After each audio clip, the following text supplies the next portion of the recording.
kehalalannya dan keharamannya. Karena seperti saya jelaskan tadi, kalau lapisannya itu adalah lilin, itu turunan dari lemak itu bisa, misalnya ada gliserol tadi. Nah, maka yang harus dilakukan nanti kita kan pilih saja yang buah yang sudah jelas labelnya. Kalau buah dari didatangkan merupakan buah impor itu ya. Sudah jelas kan kalau kan ada jelas di labelnya itu. Atau nanti bisa ditanyakan ke ini pengimporternya itu bahwa dia ada komitmen di situ statement bahwa lapisan yang dipakai itu pada proses produksinya itu dia tidak no animal. Jadi dia no animal, tidak ada bahan tambahan dari berbasis hewan yang ditambahkan atau tidak ada bahan yang non halal. Itu murni dari adanya lilin nabati. Misalnya begitu, Bu ya. Kemudian bagus lagi kalau sudah memilih perusahaan terkait importir apa tadi buah tadi terkait importirnya itu bahwa buahnya itu sudah bersertifikat halal. Tentunya ini juga pekerjaan tersendiri. Nah, kalau ada seperti itu ya, nanti lebih bagus gitu. Nah, oleh karena itu sebenarnya untuk menghindari itu semua harusnya kita menggunakan buah-buah lokal. Selain itu juga bisa meningkatkan income daripada petani lokal. Nah, nanti kan sama saja nutrisi secara vitaminnya ya. Gitu saja. Baik, itu saja Bu. Ada yang masih kurang? Oke, Bu. Sudah paham? Sudah ya, Bu. Sudah. Ya. Oke. Satu lagi terkait yang itu rum, Bu. Rum yang dipakai untuk pertambahan makanan pembuatan kue seperti cake dan kue kering. Kue kering itu kan biasa kalau rum itu umumnya dipakai untuk pembuatannya nastar sama munde dan yang lainnya, sejenisnya. Nah, rum ini kan kita nggak tahu bahannya terbuat dari apa, karena kemarin ada apa materi yang memang rum itu tidak boleh dipakai untuk bahan tambahan kue. Nah, itu Bu gimana itu Bu untuk mensiasatinya? Terima kasih Bu. Assalamualaikum warahmatullahi wabarakatuh. Ya, waalaikumsalam. Karena rum itu adalah proses pembuatan alkohol ya. Jadi rum itu kan dibuat kan berbasis ini ya untuk membuat itu loh, homer ya Bu ya. Jadi alkohol ya Bu. Sehingga kan rum itu memang tidak boleh. Walaupun nanti ternyata rum itu tidak apa ya, ibaratnya itu dia sebenarnya itu kalau kita lihat itu dia nggak mengandung alkohol kalau sudah untuk apa sih tadi roti ya.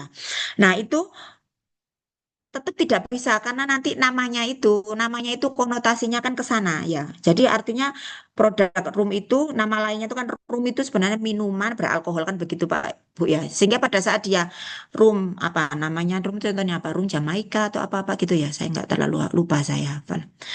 Nah, itu artinya di situ dia tidak bisa. Nah, untuk menyiasatinya karena dia adalah kategori yang tidak halal ya.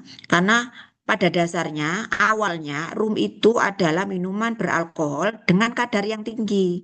Nah, secara efektif itu berarti dia, secara apa? Secara maksud dari itu berarti dia adalah homer kan gitu. Sehingga kalau dia dibuat dalam bentuk untuk ditambahkan di dalam roti, namanya kan rum ya, ditambahkan di roti itu tetap tidak boleh. Artinya dia haram. Jadi artinya pelaku usaha boleh mencari solusi yang lain. Jadi artinya yang dia seperti room fungsinya, tapi dia beda kan gitu. Nah, tapi dia sudah ber-SH, jadi artinya seperti itu. Apakah itu tidak ada penggantinya? Nah, saya rasa masa sih tidak ada penggantinya ya. Ibu pernah ngaudit, pernah mendampingi ini toko roti bakery, Bu, pernah nggak ya? Belum pernah Bu, baru pertama kali ikut ini pelatihan penyiar halal Bu. Oh, baru pertama kali ini ya. Ya, Jadi, jadi seperti itu. Ya, Bu, ya. Jadi sehingga room itu dicari penggantinya itu apa supaya dia itu halal gitu ya. Geda itu masih memang diperjualbelikan dan memang rata-rata pelaku eh, bakeri itu dan sebagainya itu pakai itu Bu. Nah itu pemahaman yang kurang di masyarakat kita. Dan itu masih beredar itu. Nah, nanti artinya itu dia fungsinya sama seperti room, jadi nanti dia kayak non alkohol gitu loh, tapi fungsinya sama. Mungkin dicoba-coba. Artinya ya nanti harus dihilangkan itu ya roomnya ya. Oke, siap. Makasih Bu Iya, pemahamannya. ya. Oke, Kan itu kan monggo. memberikan rasa juga ya room itu soalnya. Assalamualaikum Bu. Bu izin bertanya lagi Bu. Iya, Eh, Bu, ini untuk penggunaan obat itu Bu, obat kerupuk belum untuk kerupuk puli itu Bu. Itu kan setahu saya itu hampir sama dengan borak ya Bu. Dan yang merek ada merek Jago itu Bu yang warnanya kuning bentuk persegi itu saya lihat di labelnya itu kan tidak ada halalnya. Nah, untuk produk kerupuk sendiri, Bu, kalau misalnya pakai obat seperti itu, bisa nggak, Bu, diajukan halal? Sedangkan sekarang kan untuk kerupuk puli itu ada obat tersendiri, STPP, sodium tripolifosfat. Nah, untuk pengajuan yang pakai bleng itu kira-kira kalau misalnya ngajukan halal itu ini nggak, Bu, lolos nggak ininya? iya. Itu aja, Bu, pertanyaan saya. Terima Ya, terima kasih. kasih. Ya, terima kasih. Jadi kalau untuk Bleng, kan Bleng itu kan sebenarnya kan dia dilarang untuk produk. Kebetulan saya belum pernah mendampingi, bukan mendampingi, saya kan auditor ya. Jadi saya auditor, belum pernah mengaudit yang mengandung Bleng ya, Bu ya. Jadi istilahnya itu kan Bleng ya. Jadi boraks ya. Jadi Bleng itu kan secara pangan, itu kan dia zat berbahaya yang dilarang untuk makanan ya, Bu ya. Nah, kalau dilarang untuk makanan, artinya itu kan kadang-kadang pelaku usaha juga nggak tahu cara kontrol dia menggunakannya itu berapa persen. Kadang-kadang itu ya sangat banyak ya. Kalau dilarang untuk makanan, berarti kan dia itu tidak toyib ya Bu ya. Nah, tidak toyib. Nah, itu kalau Bleng itu kemudian diganti oleh yang lain. Kalau diganti oleh si apa namanya STPP ya, sodium tripolifosfat, itu kalau nggak divariasikan STTP saja kira-kira bisa enggak? Nah, Ibu kan ya. Kira-kira bisa enggak? Nah, tanya pelaku usaha. Bisa Bu, bisa sudah Ya pernah sudah. Bu. Jadi bisa Bu. Jadi nggak ini walaupun nggak pakai bleng itu bisa, tapi banyak IKM kerupuk puli itu Bu yang masih pakai bleng. Nah, sedangkan kalau pakai tripolifosfat itu Bu Hmm? warna kerupuk puli itu agak Ya puyeh kayak memang. pucet itu Bu. Heeh. Jadi kalau pakai blend, nah tapi untuk ini ke orang tuh kadang susah Bu. Untuk Ya, mengubah kebiasaan orang kadang susah. ya. Dan Jadi kalau kita pakai sodium tripolifosfat tadi itu kan sudah dikategorikan tidak apa-apa. Kalau Bleng ini kan mengganggu kesehatan, artinya dia kan tidak aman untuk kesehatan ya. Nah, secara umum potensi kerupuk yang tanpa bleng itu tadi kan lebih toyib ya Bu ya, sehingga potensi halalnya itu kan artinya lebih baik ya Bu ya, karena ada penggantinya STTP kenapa masih pakai bleng. Kemudian bleng itu kan dikonotasikan dengan warna warna coklat. Karena kalau pakai bleng gabungan dengan STTP tadi kan warnanya coklat banget, itu konsumen sangat senang. Nah pertanyaannya, kenapa konsumen itu sangat senang dengan warna itu? Karena mereka sudah punya paradigma bahwa yang namanya kerupuk puli itu harus coklat. Nah itu loh yang saya heran. Saya aja heran Bu. Nah, jadi kalau pilih kerupuk puli itu, kalau saya sendiri itu kadang pilih kerupuk puli ya. Kebetulan di keluarga ya, saya itu kan ada suami saya itu suka kerupuk puli. Itu saya pilihkan kerupuk pulinya itu pasti yang warnanya putih, yang warnanya itu coklatnya sedikit, jadi krem. Nah, itu yang saya beli. Nah, itu kan blengnya itu kan enggak banyak ya begitu. Tapi bisa jadi enggak pakai bleng. Nah, sehingga potensi untuk halalnya itu kan nanti kan menjadi alasan kuat bahwa dia bisa SH-nya itu lancar misalnya gitu Bu ya, karena dia tidak pakai bahan yang dilarang untuk makanan apalagi tidak terkontrol jumlahnya itu sampai dimasukkan asal saja kan gitu ya. Karena dia mengandung borak, zat yang tidak diizinkan sebenarnya untuk makanan. Nah, kalau tidak diizinkan kan tidak bagus. Kayak kategori tadi ini tadi. Ini tadi Bu ya, angka Bu ya. Ini tadi yang seperti di slide saya. Nah, ini yang paling kanan. Apabila dia berasal dari macam-macam itu tadi, bahan kimia macam-macam, bahan kimia, dia berbahaya. Maka sebenarnya statementnya dia adalah haram karena tidak toyib. Bukan karena alkohol dan turunannya atau sembelihan macam-macam gitu ya, tapi tidak toyib. Nah, itu salah satu contohnya adalah angka merah. Nah, angka merah ini kan pewarna. Ini manfaatnya banyak sekali Bu angka merah ini.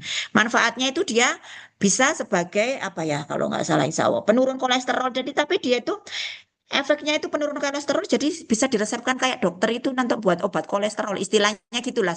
Tapi terlalu tinggi kadang-kadang. Tapi fermentasinya itu kan tidak bisa terkontrol.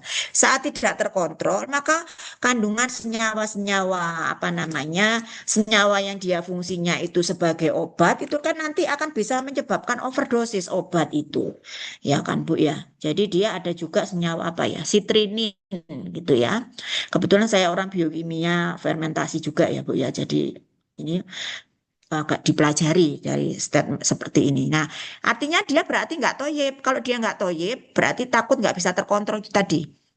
Nggak bisa terkontrol. Senyawanya itu berlebihan, fermentasi di industri nanti tidak terkontrol sehingga masuk ke tubuh akan merusak ginjal dan sebagainya. Sehingga statement dari BPOM itu adalah dia tidak boleh dipakai. Sehingga saat kami melakukan audit yang menggunakan pewarna angka merah dari fermentasi, sebenarnya ini dari fermentasi ini Bu, beras, ya kan? Ya kan aman saja fermentasinya. Tapi fermentasinya tidak terkontrol menghasilkan zat yang bisa merusak tubuh kalau tidak asal dimakan aja, menumpuk konsentrasinya kan gitu Bu. Nah sehingga kalau kita ngaudit di tempat yang pakai itu, kemarin dulu itu pernah saya, jadi ada di pewarnanya misalnya pewarna bebek supaya kelihatan merah habis dibakar gitu, pakai ini pewarna alami angka merah. Nah ternyata dia nggak boleh oleh BPOM, jadi kami minta untuk dimusnahkan dengan cara dibakar gitu sehingga tidak dipakai lagi dan membuat statement surat pernyataan tidak menggunakan itu lagi. Begitu ya Bu? Sudah paham Bu?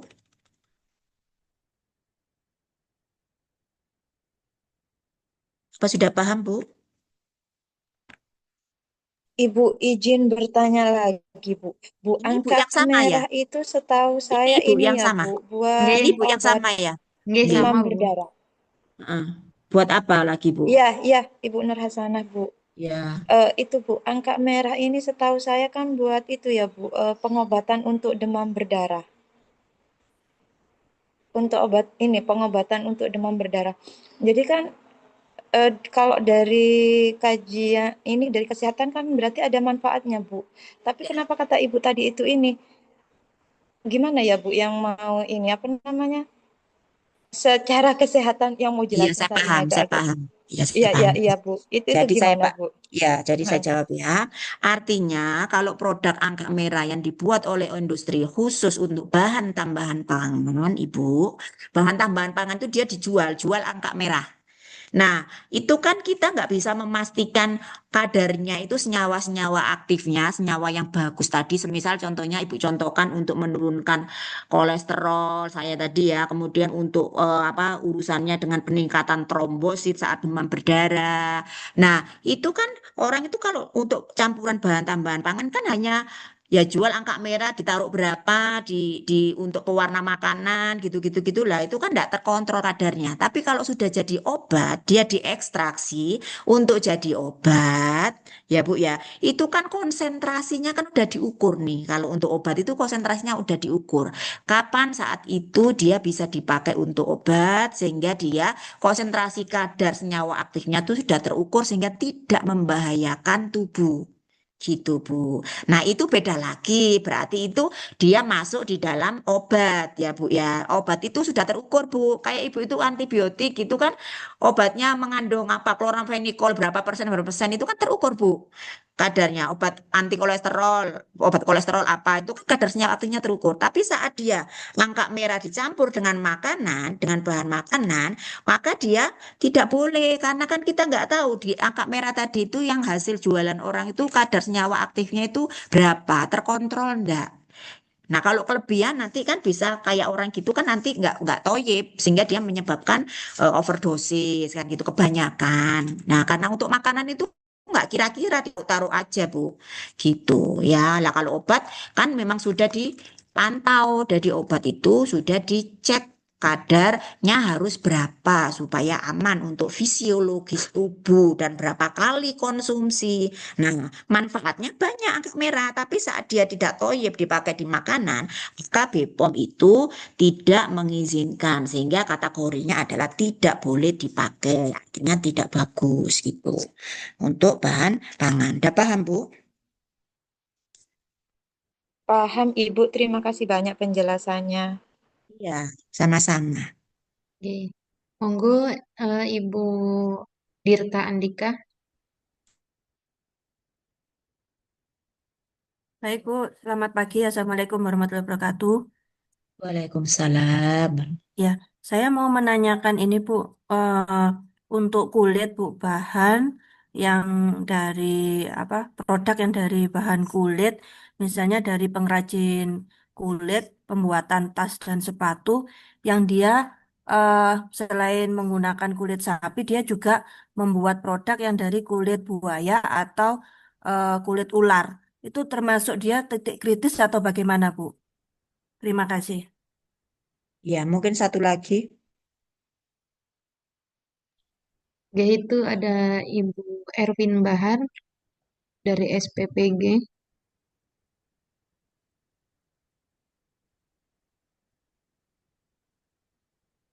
Atau nggih niku mawon, Bu. Ya, baik. Jadi kalau produk yang berbasis kulit, kita nggak pakai nggak ngomong hewan yang anu dulu ya, hewan yang buas ya, Bu ya. Kemudian kita ngomong ke hewan yang halal dulu saja, Bu. Contohnya yang halal tadi apa? Sapi ya, Bu ya. Mau membuat ini dari kulit sapi.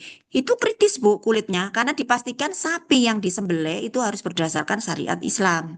Jadi itu kan nanti sertifikat halalnya itu kan ajuan untuk barang gunaan ya, Bu ya. Nah, berarti kulitnya dari kulit sapi itu dipastikan bahwa kulitnya adalah dari sapi yang hasil sembelihan sudah sesuai syariat Islam dengan syarat-syarat yang sudah ditentukan. Ibu tentunya sudah tahu ya. Kemudian apalagi Bu, itu dari hewan yang ini, yang apa namanya menggunakan kulit binatang buas ya. Jadi secara ini sebagian besar itu sudah kalau kulit binatang buas itu ya tidak boleh Bu ya. Jadi kulit binatang buas itu tidak boleh sehingga kritis ya, kritis. Ada lagi? Jadi kalau semisal ibu nih ya, kalau nggak harus yang ini contohnya kalau yang kulit itu kan nggak melulu dipakai barang gunaan. Kulit bisa dipakai krecek ini untuk apa? Itu loh Bu, Bapak Ibu, apa namanya rambak ya. Nah ini kalau pengalaman kami saya ngaudit rambak itu ya itu banyak sekali karena ini rambak itu kan kita perlu kulitnya nih ya. Padahal kan kulit itu diperoleh banyak apabila hewan yang didapatkan kan banyak juga ya kan. Jadi itu nanti kulitnya harus diperoleh dari hewan yang sudah disembelih secara syariat Islam. Berarti kita harus mencari RPH yang sudah tersertifikasi halal. Pelaku usaha itu harus pakai itu. Gitu ya Bu ya. Jadi semua anggota tubuhnya itu akan halal apabila penyembelihannya secara halal, sudah sesuai syariat Islam. Sudah paham Bu? Ya, Bu, terima kasih. Ya. Nggih. Ini dari Pak Erwin Bahar, katanya ingin bertanya. Ya. Saya dari SPPG Kampung Baru, kami ingin menggunakan buah anggur untuk menu MBG. Namun ketika dilakukan rapid test oleh pihak food security, ternyata pada sampel anggur mengandung sianida. Namun untuk kadar sianidanya tersebut tidak diketahui dan hari ini akan dilakukan uji tes lebih lanjut. Nah, jika terdapat kandungan sianida tersebut bawaan alami buah itu bagaimana, Bu? Terima kasih.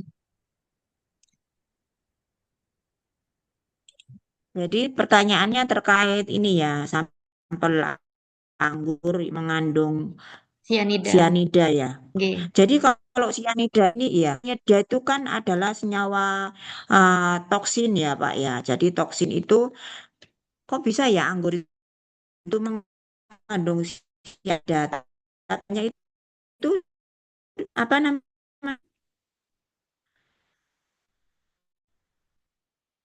Kadarnya belum Pak ya. Bapaknya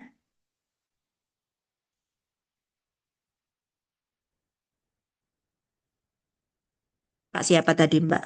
Mbak. Pak Erwin Bahar, Bu.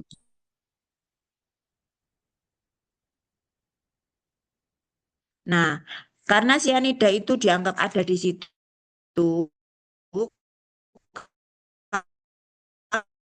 kalau sampai terjadi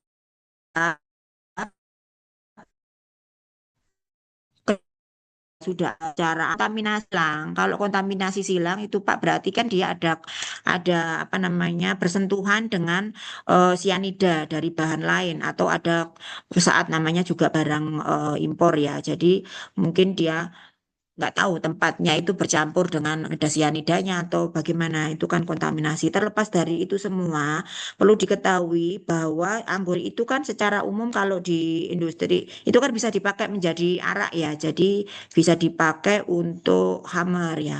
Jadi artinya kalau dia pun mengandung sianida itu berarti kan sebenarnya nggak toyib ya. Saya rasa itu ya nggak bagus. Harusnya nggak toyib itu memang nggak bagus, jadi nggak boleh digunakan. Nah, nggak boleh digunakan. Kalau secara nggak toyib berarti nggak boleh digunakan. Nah, terkait hukumnya, berarti kan nanti kalau hukum haram itu kan nanti kita bedakan lagi ya. Kontaminasinya tadi itu apa namanya? Apa hanya ini sianida saja? Jangan-jangan takutnya dia juga dikasih lapisan lilin. Nah, lapisan lilin kan biasanya selalu ada di anggur itu seringnya. Nah, lapisan lilinnya itu nanti dia nggak jelas pakai lapisan lilin nabati atau dia turunan lemak. Nah, gitu. Berarti kan dia mendingan harus tidak dipakai karena itu kategorinya nanti bisa haram. Gitu. Ya, Kak ya. Oke. Kemudian ini ada yang bertanya lagi Bu dari kolom chat. Kalau kuas Ya, dari bulu silakan. babi itu bagaimana cara mengetahuinya? Mungkin ciri-cirinya seperti apa gitu. Eh, Oh, ciri-cirinya ya. Kalau ciri-cirinya sih, kalau dari bulu kan kelihatan bulu ya, Pak ya. Kalau nggak dari bulu itu kan ya ada yang dari nilon ya, Pak ya. Nilon itu apa sih ya plastik gitu, Pak ya. Seperti itu. Nah, perlu disarankan ini saja. Kalau semisal si kuas itu kan sudah ada kuas yang sudah ber-SH. Jadi bisa disarankan pakai itu. Kalau dia pakai bulu, ya gak apa-apa. Kalau sudah ber-SH pakai bulu kan berarti kan jelas itu bukan bulu babi gitu kan. Misalnya ada kuas itu, kuas merek apa ya? Saya agak lupa. Kuas Indako kalau tidak salah ya. Kuas Indako itu produsennya PT 3 Kuas sih. Pokoknya kuas Indako itu sudah ada SH-nya. Nah, itu ada kuas Indako misalnya gitu. Nanti bisa disarankan ke situ. Nah, karena kan kalau kuas nilon itu kan lebih aman karena nilon itu kan dibuat dari bahan kimia. Tapi lebih aman lagi, takutnya bahan kimianya ada campuran macam-macam. Jadi carilah kuas yang ber-SH. Nah gitu. Jadi semakin kita telusur itu semakin tahu anunya, ujung-ujungnya itu oh lebih aman ini, lebih aman inilah. Berarti yang paling aman adalah kuas yang sudah ber-SH gitu ya. Baik, itu saja. Ada lagi? Silahkan. Waktunya masih ada ya, Mbak?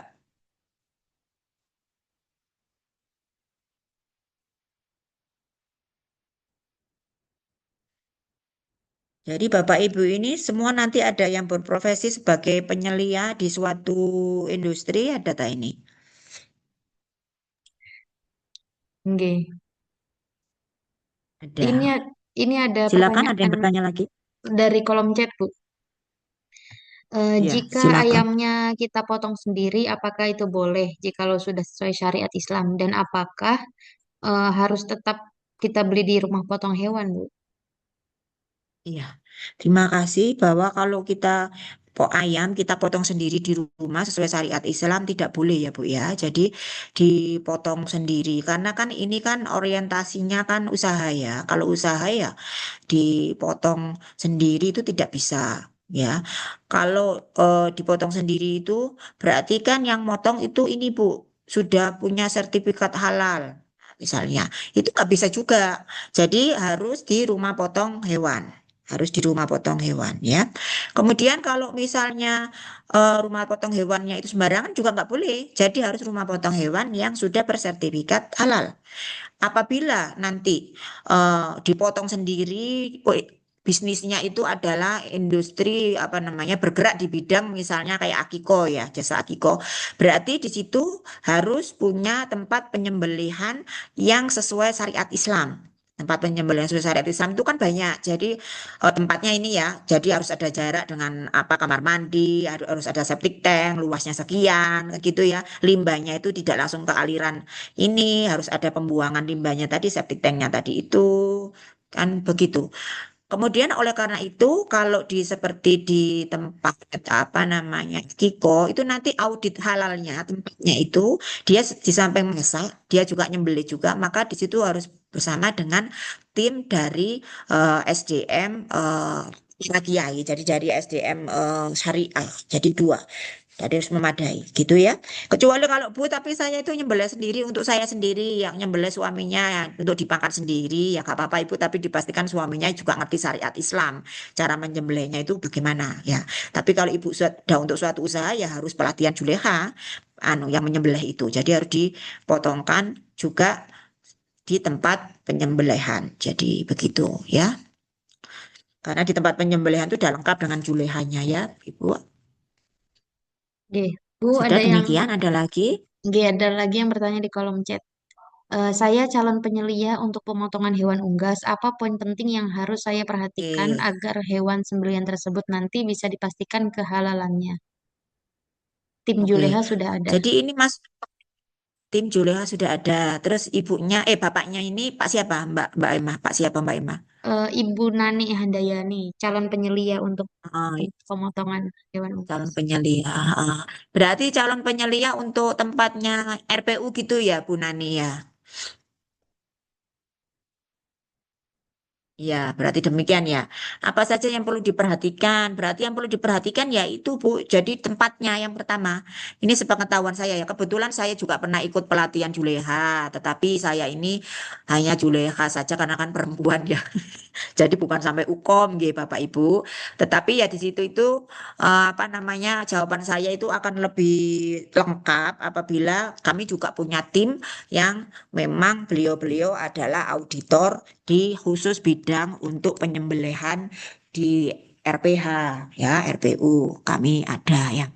Nah, jadi artinya begini Bu, berarti harus dicek terkait dengan ini tempatnya. Jadi tempat apa penyembelihannya ya.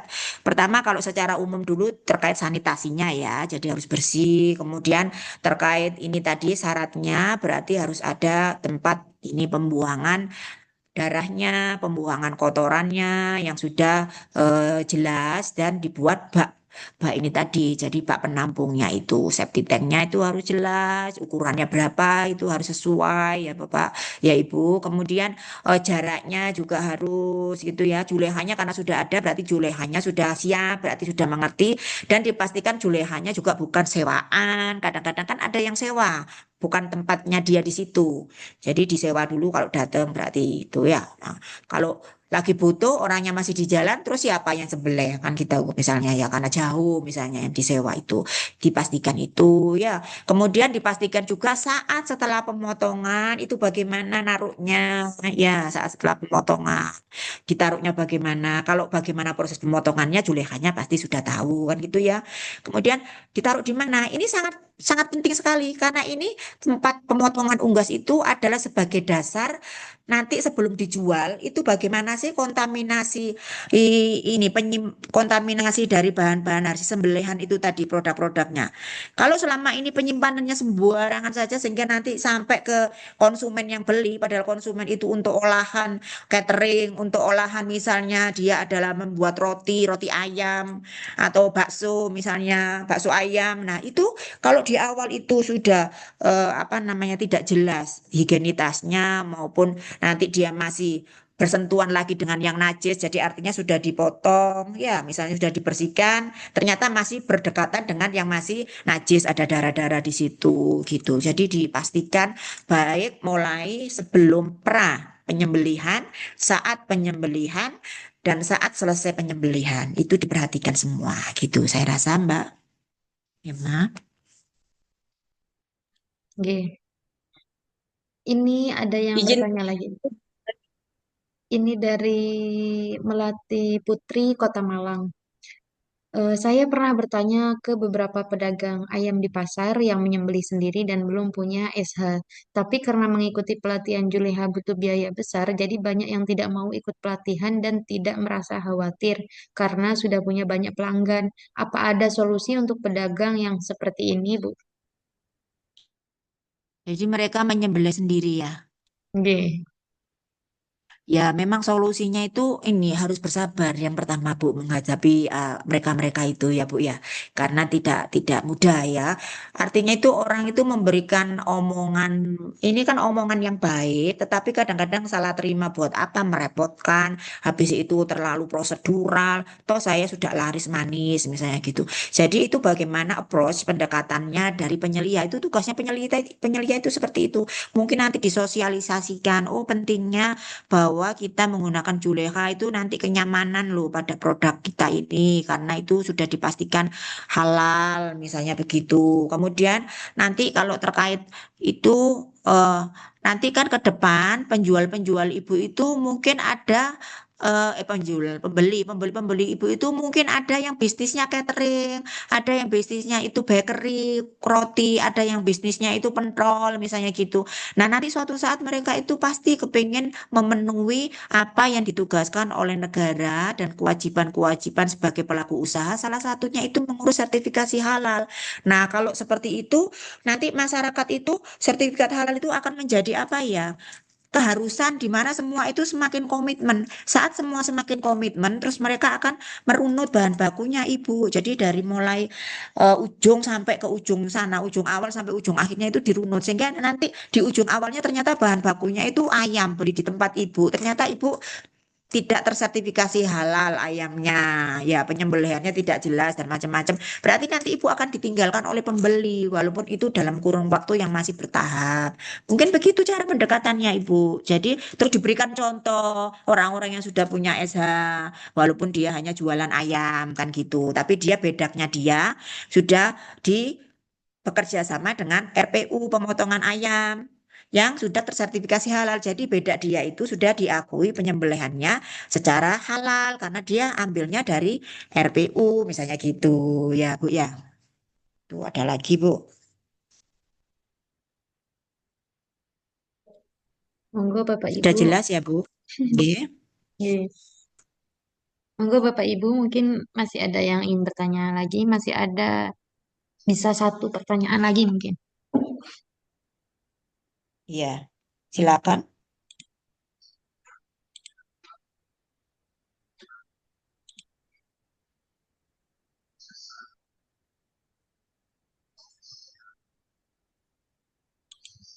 Monggo Bapak Ibu, apakah sudah cukup?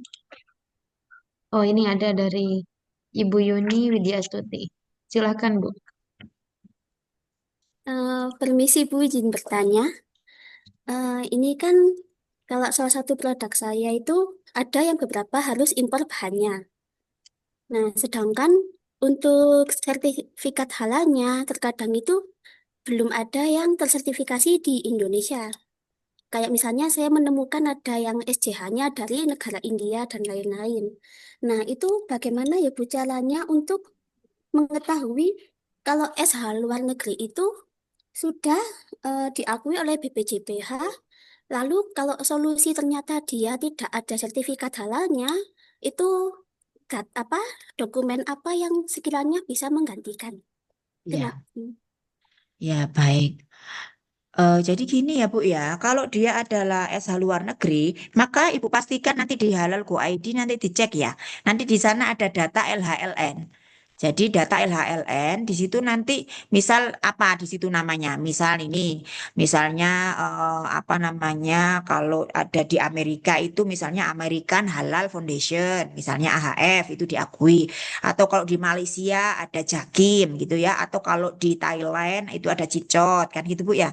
Nanti tinggal dicek di situ. Kalau sudah diakui, oke, berarti wis beres. Tapi belum beres juga, Bu. Terkait penelusuran kardus yang dipakai untuk bahan itu kan dikardusi packagingnya. Nah, packagingnya itu dicek apakah packaging itu punya nomor seri. Nomor seri itu kan nomor halalnya. Nomor halalnya sudah ada, Bu ya.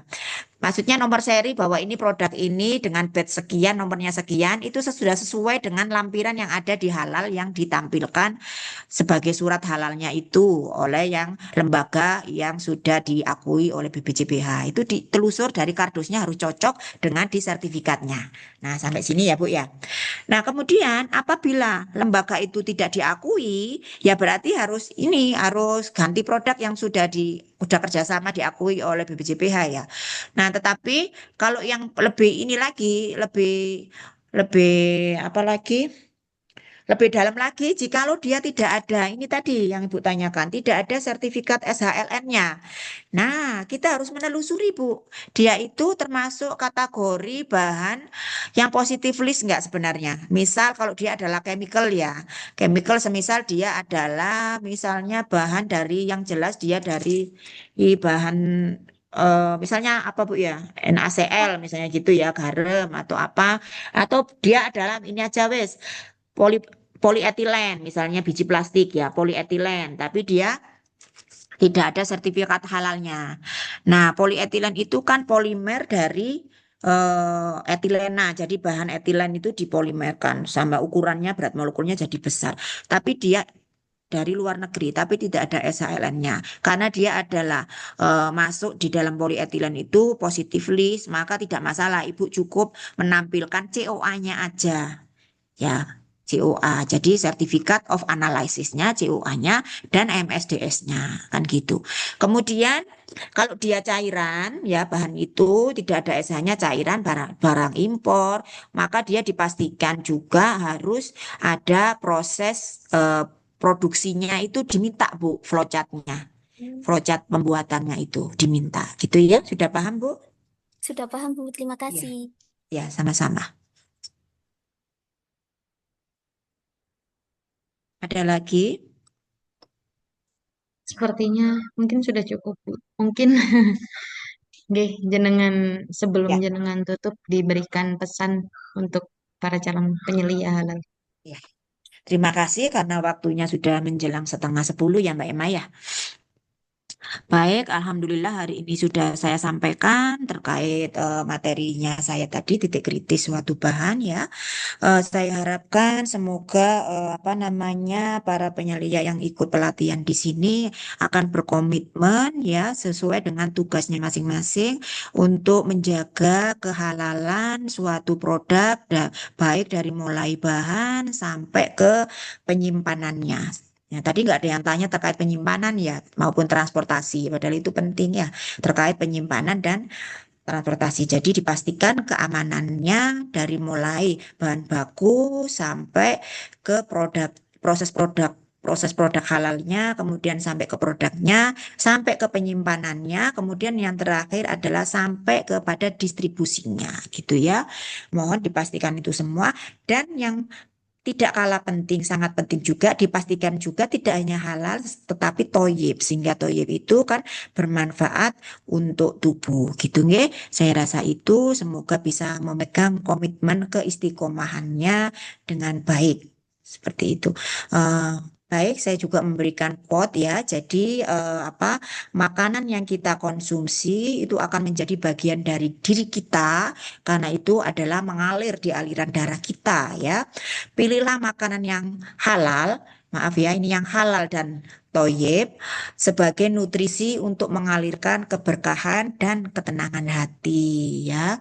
Itu saja dari saya. Saya akhiri forum ini dengan bacaan doa subhanakallahumma wa bihamdika asyhadu an la ilaha illa anta astaghfiruka wa atubu ilaihi. Dari saya minta maaf jikalau ada salah-salah. Semua kebenaran yang saya sampaikan adalah dari Allah Subhanahu wa taala. Semua yang salah dari yang saya sampaikan adalah dari saya pribadi yang banyak kekurangan. Saya minta maaf ya. Semoga bermanfaat dan berkah. Wassalamualaikum warahmatullahi wabarakatuh. Waalaikumsalam. Waalaikumsalam warahmatullahi wabarakatuh. Terima kasih kami Terima sampaikan. kasih Bapak Ibu semua. Ya, Ya, terima terima kasih Bu kasih. Ani atas materinya pada pagi hari ini. Untuk materi berikutnya yaitu tentang menyusun dokumen penerapan SJPH dan kelengkapannya dengan narasumber Bapak Muhammad Taufik dan moderator Ibu Zainabur Rahmah. Pada beliau dipersilahkan. Terima kasih Mbak Emma. Pak Taufik sudah bergabung.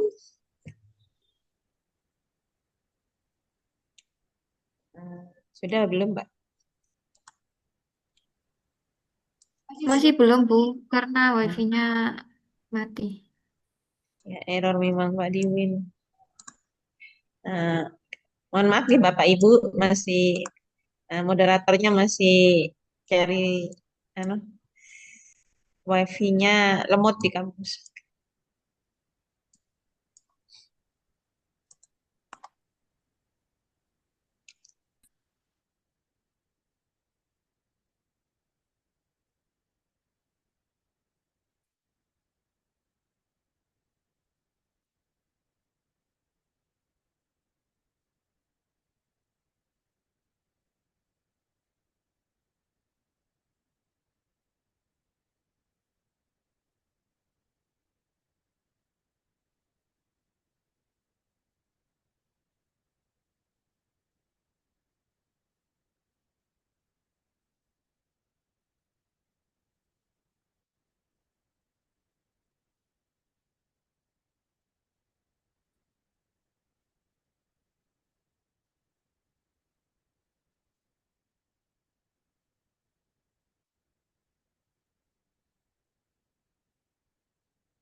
Sepertinya sudah join, Bu. Makasih Mbak Emma. Assalamualaikum warahmatullahi wabarakatuh. Selamat bergabung Pak Taufik ya.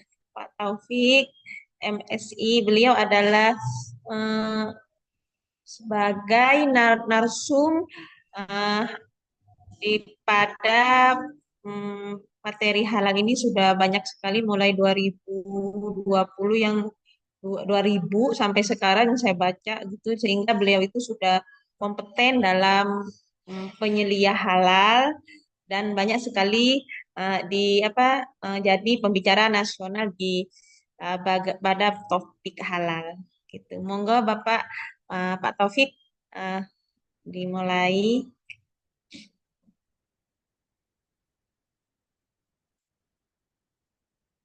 Baik Bu, terima kasih Bu Zainabur atas kesempatannya. Bismillahirrahmanirrahim. Assalamualaikum warahmatullahi wabarakatuh.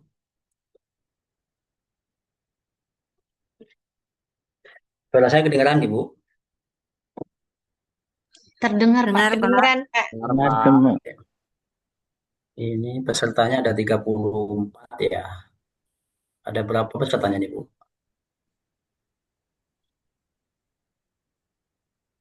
Kami coba izin Pesertanya share ada screen 37, dulu. Pak. Harusnya. Oh, 37.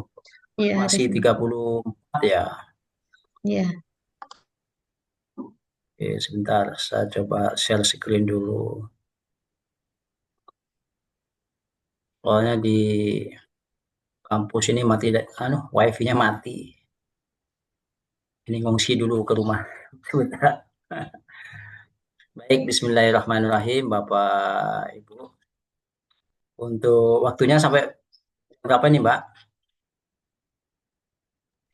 Sampai waktu jam Jumatan. 11. Oke, menjelang Jumatan, gitu. Baik, untuk sesi ini Bapak Ibu kita diskusi dan berusaha bersama memahami tentang penyusunan dokumen penerapan sistem jaminan produk halal atau yang biasa kita kenal dengan SJPH serta kelengkapannya. Nah, menyusun dokumen penerapan sistem jaminan produk halal ini sesungguhnya merupakan salah satu kegiatan di berbagai pelaku usaha yang ini merupakan manual ya sebetulnya, atau pedoman atau acuan yang dijadikan sebagai dasar dalam proses produk halal, mulai dari komitmennya, kemudian bahannya, kemudian proses produksinya, produknya, dan evaluasi serta pemantauan. Kalau barusan sudah di briefing ya atau disampaikan materi tentang titik kritis kehalalan produk. Kemarin juga tentang SJPH yang itu merupakan arkanul halal ya. Ada 5 hal yang wajib dipenuhi oleh seluruh pelaku usaha yang mengajukan sertifikat halal. Ini sekilas tentang saya. Sebetulnya saya di LPH ini sebagai supervisor mutu dan saya juga sebagai auditor halal sejak kalau praktis teknisnya 2022 ya 2023 di LPH sejak 2017 tahun 2018 saya juga di laboratorium kimia tepatnya memegang alat yang namanya AAS atau alat yang biasa digunakan untuk mendeteksi adanya logam berat pada berbagai macam jenis produk. Nah, ini regulasi halal Bapak Ibu yang harus diketahui oleh seluruh penyelia, baik penyelia internal dari suatu perusahaan atau penyelia eksternal atau penyelia internal dari dapur MBG misalnya SPPG ya, Satuan Penyedia penyediaan makanan bergizi gratis itu harus memahami ini dulu Bapak Ibu, regulasi produk halal. Yang pertama Undang-Undang 33 2014 kemudian diturunkan menjadi PP ya. Kalau dulu PP 39. Ini yang terbaru PP 42 2024, kemudian ada Undang-Undang Cipta Kerja nomor 6 2023 ini Bapak Ibu yang memberikan angin segar bagi pelaku usaha karena berdasarkan Undang-Undang Cipta Kerja nomor 6 ini adalah berlakunya sertifikat halal adalah selamanya sepanjang tidak ada perubahan bahan dan proses gitu ya. Kemudian ada PMA, kemudian ada KMA 1360. Ini juga harus dikuasai Bapak Ibu penyelia. Keputusan Menteri Agama nomor 1360 yaitu tentang seluruh bahan atau produk yang dikecualikan dari bersertifikat halal. Jadi kalau bahannya sudah masuk kategori ini, Bapak Ibu tidak perlu meminta dokumen apapun karena itu sudah masuk kategori positive list ya. Kemudian ada KMA 944 halal ya, khususnya makanan minuman ya, ada di